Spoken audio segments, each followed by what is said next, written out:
Interest payments were going up, creditors were calling. I finally realized I needed help. The people at Janes & Noseworthy really took care of me, and I'm glad I chose a local solution. I felt like they understood me better.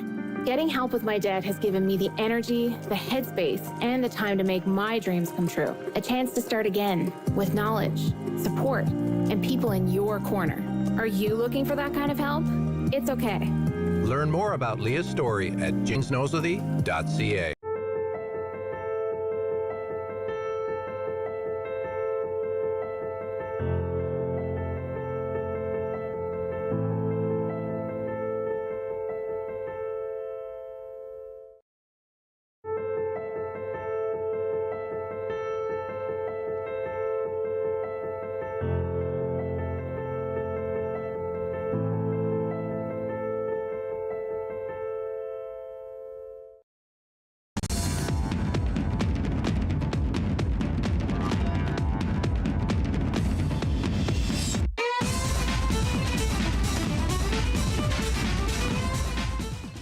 And welcome to Out of the Fog. I'm Lynn Hammond.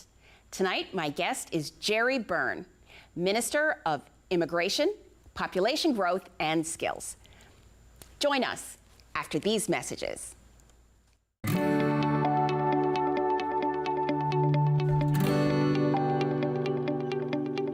You're watching Rogers TV St. John's. Hi, I'm Carl Wells, getting ready to record another edition of Carl Wells Point to Point. It's a program where I chat with members of our community, and they talk candidly about their lives and careers, from their earliest dreams to their greatest triumphs. I think you'll find it informative and entertaining. Please join us for Carl Wells Point to Point, right here on Rogers TV.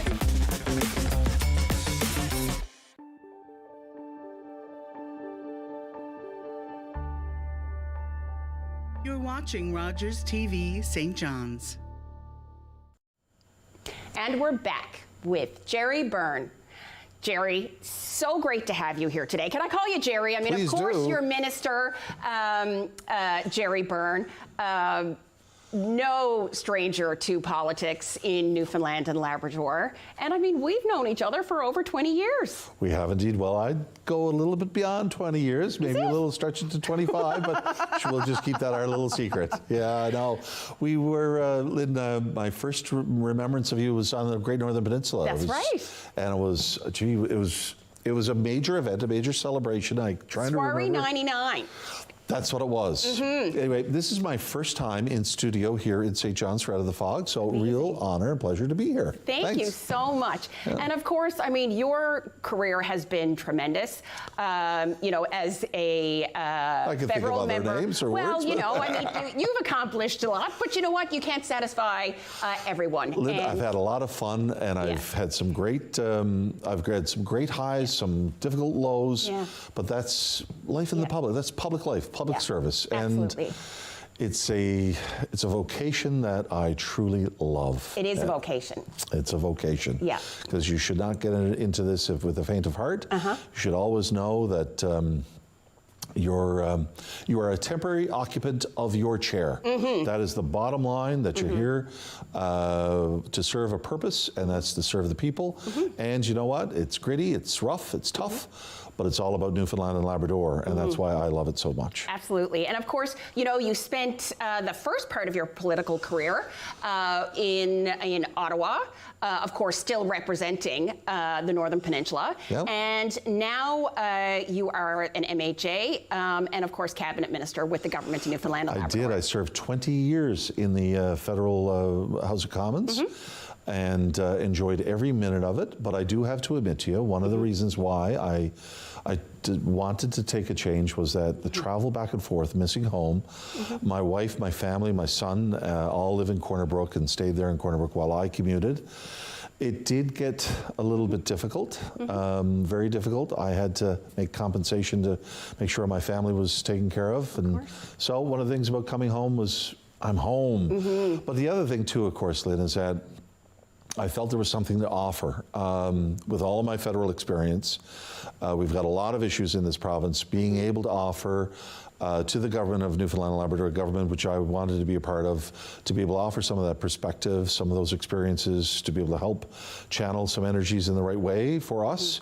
I felt I could make a valuable contribution, and I hope that maybe I have. So let's keep on. I want to, no end in sight for me yet. And so, of course, I think I might have said to you, after your most recent cabinet appointment, the incredible importance of planning the skills for the future. And your department is large: immigration, population growth, and skills. And, I know you don't love that word, population growth. It's really, well, you tell me how you see it. How you see what your job is right now. In fairness, Lynn, as someone said to me when I first was asked when the Premier phoned and asked me to take on this job, and to be responsible for encouraging, shuttling population growth in Newfoundland and Labrador, to support and encourage immigration in Newfoundland and Labrador. Those are areas where we have not excelled in the past. In fact, ever since the moratorium in 1992, the population of Newfoundland and Labrador has been in a state of decline. We've had times in periods of some growth, but we have a problem, a serious problem that has been forecasted. Immigration, we have not really performed. In 2007, for example. 2007, we had 43 people who we nominated to Ottawa for permanent residency through an immigration pathway to Newfoundland. 43 in the entire year. So our immigration performance wasn't all that strong. So someone actually said to me, and I think it was a joke, I hope it was a joke, but said, geez, what did you do to really tick somebody off to get that job? But Lynn, it's something that I really feel some passion towards. It's central to our future, and we've had some great successes to date. So I can't thank the Premier enough, because this comes from his vision. This comes from his leadership. I'm delighted to be a minister in his government, but I got to tell you, I'm really happy and delighted to put my spunk to this and make it happen. Diversity and growth makes us better, And I think that, it's about, I think you use the term something like, it's the next generation of Newfoundland and Labrador, right? And it's not about, just assimilation into, the way things are, the way things have been. We're open here.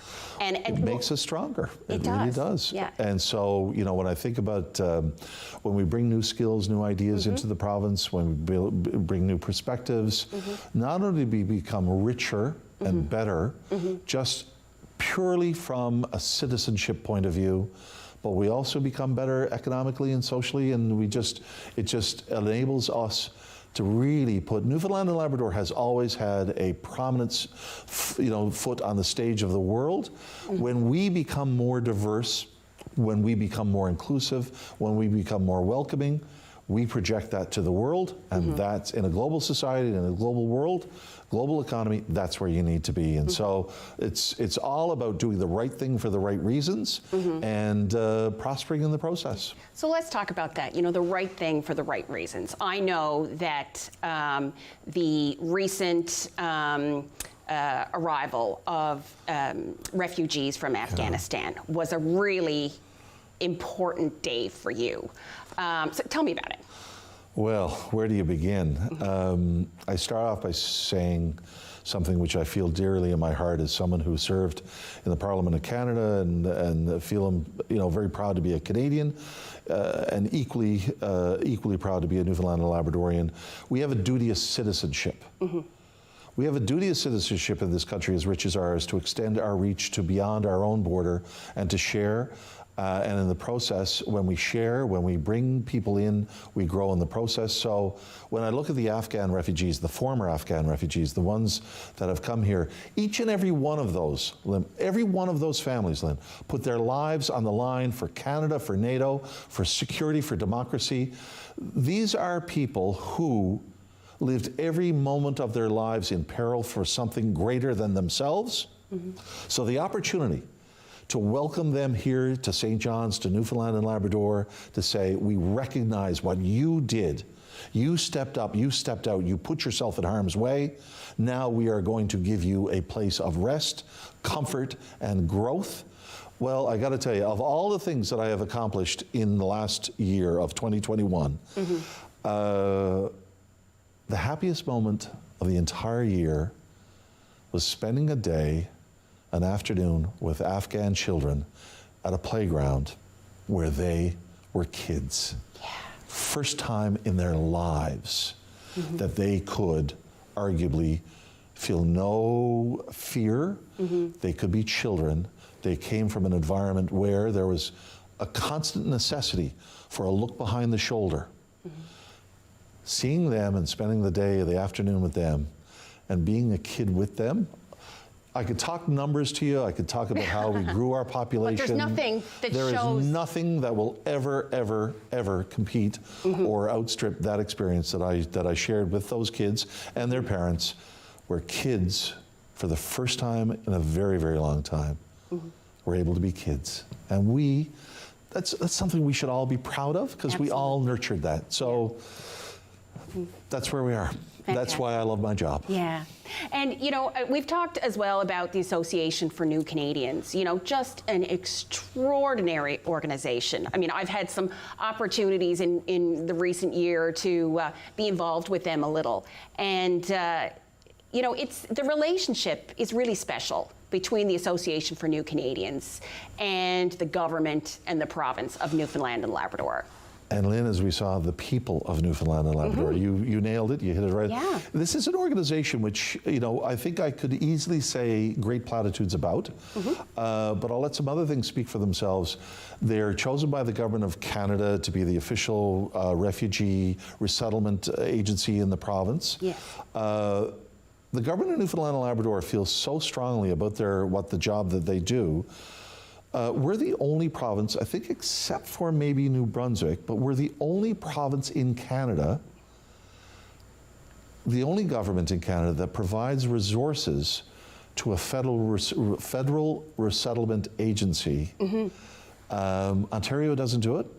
British Columbia doesn't do it. Quebec doesn't do it. We feel so strongly about what the incredible job that the ANC does for each and every one of us and for those refugees, that we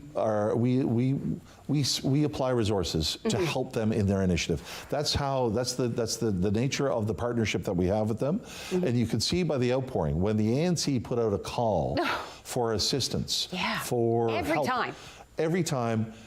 You know, the Premier and I did a tour. We did a visit of the location where they kept some of the toiletries, the kids' toys, all the things that were donated, and we looked around and said, "Wow, this is magnificent! What generosity!" And they looks over and then give a nudge and say, "That's just one room. We've got 2 other rooms filled with this," and they said every piece of this, everything that was donated will be used and used well. Yeah, I mean, it's definitely, you know, it's definitely has a strong, respected role in the community, and I think the community, you know, recognizes the importance of it, and you know, almost like the obligation to support, right? That's the duty of citizenship. I love that term. That's exactly, that's how I feel. It's you know, when someone comes from somewhere as rich as where we are from, you know, we have our issues, we have our problems, we take care of our own, but we also have a duty to respond to the needs of others. And that's what the ANC allows us, a conduit to be able to do that. Megan Morrison, you know, the whole crew, the whole team down at the ANC just do a fabulous job. They really do. Love they working really with do. them. Love working and of course, you know, there are people who come to Newfoundland and Labrador, you know, voluntarily, not as refugees, but because they're seeking careers or, you know, new life experiences. They're choosing to move to Canada. You know, that's always, you know, there's always been some of that, but, you know, we're definitely seeing increased interest. You know, this is a good place to live, work, and play. It really is. And that's one of the greatest calling marks that we sort of attract people. But I said with my tongue firmly planted to my cheek, you know, population go, come on, boy, who'd you tick off? Well, you know what? We haven't really done as well in the past. We're growing this. We're in this game. We're in it hard. I've got some numbers to be able to provide you, but just some background information. When it comes to immigration, it's still the federal government which has the full say. We have a program called the Provincial Nomination Program, for good reason. We still just nominate to the federal government potential newcomers to our province through our economic streams. So in order to get someone to Newfoundland and Labrador through the Provincial Nominee Program and through the Atlantic Immigration Program, it still has to be job dependent. So these are people who are filling skills, filling positions that are unfilled, proven to be unfilled in the labor market. But with that said, so the federal government kind of still controls everything from work permits and so on. But here's what we've done in the last little while, and this is, I think, worth kind of yelling at the treetops. Go for it, yeah. In a province which has been forecasted for 30 years of population decline, and a lot of that because of our aging demographic. Well, this past year, we had 4,200 people who passed away compared to just 2,700 new births. So we've got more people passing away than we have babies being born. 4,200 deaths versus 2,700 births. Well, I can tell you and I can announce to you that Statistics Canada has just reported for the last 3 consecutive quarters, the first 3 consecutive quarters of 2021, the population of Newfoundland and Labrador has grown by 2,100 people. Oh, wow. Well, and it's, you know, we've had forecasted declines. This is the first time in a while that we've had any population growth. The actual specific numbers, the actual number is 2,094 people who we'll round it off to 2,100. But the bottom line here is that we actually have now 3 consecutive quarters of growth amid, within the context of deaths still outpacing births. So you got to ask the question, how did we get 2,100 more people to this province? And the answer? Immigration. Our immigration success story is unfolding. And I say that from another backdrop. In 2027, there were 43 new Newfoundlanders and Labradorians that were nominated by the provincial government to come to our province. In 2021, there will be a total number of permanent residency nominations will be 2,200. Wow. So we've gone from, we are now processing on an annual basis, let me put it this way. We processed as many applications in a week in 2021 as we did for an entire year in 2007. Well, you know what? And that's what political will looks like. Well, you know, when there's leadership and resources and commitment to make something happen, things happen. The credit for that is shared very broadly. It's the Premier's, I can tell you this, it's the Premier's, one of the Premier's top 3 priorities. And so when he tasked me to do this job, unlike some who joked, I took this as an incredible challenge and badge of courage. I knew that this was absolutely fundamental to our success as a province. And what I could report to you as well is that just roughly half of the 2,200 new nominations that we put forward, half of them are going to rural Newfoundland and Labrador. Half. So sometimes people think that immigration is really somewhat, skewed towards St. John's or the Northeast Avalon. Half of all new Newfoundlanders and Labradorians are going to rural parts of our province. So that's something I think that's worth noting. So if I'm a person listening at home, I'm thinking, I hope some of those people are doctors and nurses and some of those, type of skill sets, particularly, where we're seeing some gaps. Absolutely. But you know what? I know this is this would be a full conversation in itself. But briefly, can you kind of help explain to the public some of the challenges around that. You know, obviously we're trying to attract, but there are also some barriers in actually getting people who have credentials from other countries to kind of match those here. I mean, it's not as simple as just moving to Newfoundland and Labrador. Well, I really appreciate the way you set this up. I think that's important. It really is, because, you know, people will acknowledge that for decades our healthcare system has benefited and been somewhat reliant on healthcare professionals, particularly doctors, coming in from other places to support us. So immigration is no stranger to us, especially in the benefits of immigration especially when it comes to healthcare. Absolutely. But you know, I'm confident and I'm convinced we could attract a huge cohort of people working in healthcare to come to our province. I can attract them and bring them here tomorrow. But you got to be very aware, once they get here, will they be licensed to work? Right. And that's not the provincial government per se that decides that. We're working positively, cooperatively with professional healthcare licensing bodies. Right. These are professional associations of the healthcare workers themselves, the Canadian, you know, the Newfoundland and Labrador Medical Association, the Doctors Association. They determine the licensing requirements to be able to work as a physician in our province. Same with the Nurses Association, same with physiotherapists, same with engineering. Exactly, engineering was another. You know, these are professional self-governing, is that the word? That's exactly correct. Under their own act of the legislature, they determine what are the professional standards to be able to work here. So what we've recognized is that we need these people, we need these resources, these skills. We have to work proactively and cooperatively with licensing bodies to be able to get them to recognize credentials from places that they currently don't. Because there are a lot of very skilled, you know, healthcare workers and engineers and computer science and others that we really need here, and I can bring them here. And it'll be great, but the last thing I want them to do is to be working in a job which is not necessarily meets their full skill set. We all know of examples of what I mean. So and it's also, if I can just interject, it's also really important that all those professions, you know, do have very strict credentials to ensure that. So there's no suggestion that, you know, that's not also important. It's not about watering it down. I just think it's important for people at home to know that it's not as easy as it might seem. You got it. You know, you nailed it right. We are not introducing a lesser standard into our province. What we're doing is recognizing a pre-existing standard that is, you know, in another country, where they were trained as physicians, as healthcare workers, taking the time to analyze that standard to which they were trained, see if it meets our standard, and if it does, bring them in immediately. If there might be some upgrading that might be required, act on that.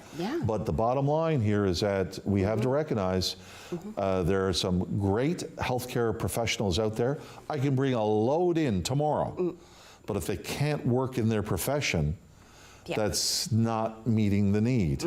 So I'm working cooperatively and collegially with associations, with others. We actually put out a pilot program. We just announced a program just a week ago, called for proposals, and we're targeting in particular professional associations, licensing bodies. We're providing financial resources so that they can prove out that these credentials are workable in our province. And so we're doing everything we can to meet that challenge, but again, it's not totally in our control. Fantastic. Well, you know what? I knew when we started this conversation that it could easily be an hour, but we've got 2 minutes left. And you know what? I really wanted you to talk about the skills for the future. I mean, we have Memorial University of Newfoundland and Labrador. We have the College of the North Atlantic. I mean, our post-secondary system is, you know, equal to none. But you know what? At the same time, I mean, we've got a plan for the jobs of the day today and the jobs of tomorrow. And that falls within your mandate as well. It does. So we spend about roughly just over $150 million a year skilling up Newfoundlanders and Labradorians. So I want to make that, we could close off by a truth, which is that any Newfoundlander and Labradorian who needs to skill up sees that they may be a little bit vulnerable in the labor market. They don't know if if their skills are going to meet the future. We can skill them up, and we prioritize that. Every job that should be filled, we offer obviously first to a Newfoundlander and Labradorian, and then reach out. We invest $150 million a year in new skills. But we're doing things like, for example, not too long ago, we announced a new program at the College of the North Atlantic for electric vehicle maintenance. You know what? You got to forecast this. You got to predict this. You got to understand it. And that's where my head is. Well, Gerry Byrne, it is always a pleasure. I'm sure that we'll have you back on Out of the Fog in the future. But you know what? Thank you so much for all the service that you have given and the work that you do every day. I love the energy of the conversation. Thank you, Lynn, so much. Thank you. And we'll be back after these messages. It all started when I racked up some serious debt. Interest payments were going up, creditors were calling. Janes and Noseworthy came up with a plan. Knowing that the phone was going to stop ringing and that I was not in this alone was a huge relief. Bankruptcy or a consumer proposal or whatever help you get is not the end. It's just the beginning. A chance to start again with knowledge and support and people in your corner. Are you ready? Get out of debt.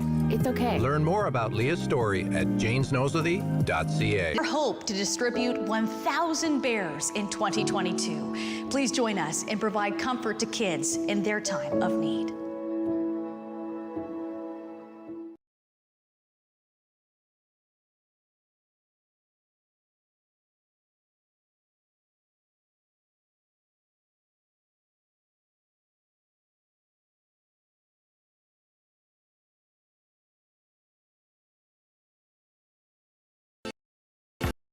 If you have a comment about this program, we'd love to hear it.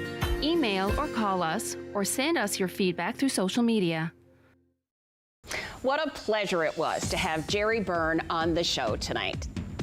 Join us next time on Out of the Fog.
About this program, we'd love to hear it. Email or call us or send us your feedback through social media.